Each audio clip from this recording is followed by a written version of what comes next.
Не стала Марии Каталиевой, заслуженной артистки России, народной артистки нашей республики, кавалера медали во славу Осетии. У нее был редкий женский голос, меццо-сопрано, которым она виртуозно владела.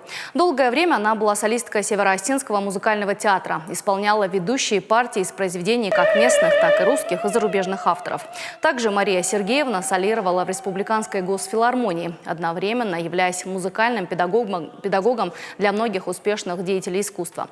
Требовательная прежде всего к себе, Каталиева сформировала настоящую школу вокала. Но не все ее ученики связали свою жизнь с искусством. Но Мария Каталиева все же сумела привить им любовь к пению.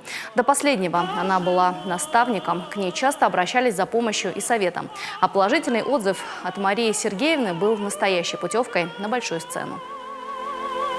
Это удивительная женщина, удивительный партнер, потрясающий, на самом деле, очень добрый человек. Она как педагог, за короткое время не скажешь, она как педагог была, наверное, для учеников матерью. Я видел ее отношение к ученикам.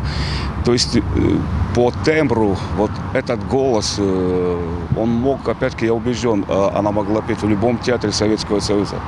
Это меццо-сопрано удивительной чистоты и красоты. Это был человек высочайшего профессионализма. Это мы понимали, человек мог со стороны понять, что она, какое сокровище в ней.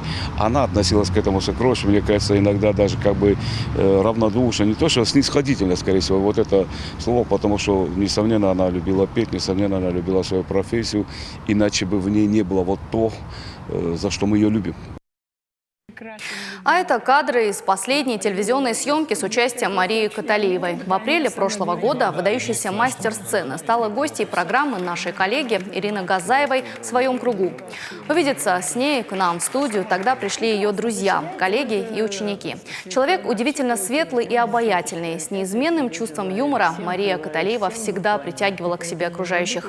А самым большим ее желанием, о котором она как-то рассказала в одном из интервью, было, чтобы ее помнили после ухода. Что был такой человек Мария Каталиева.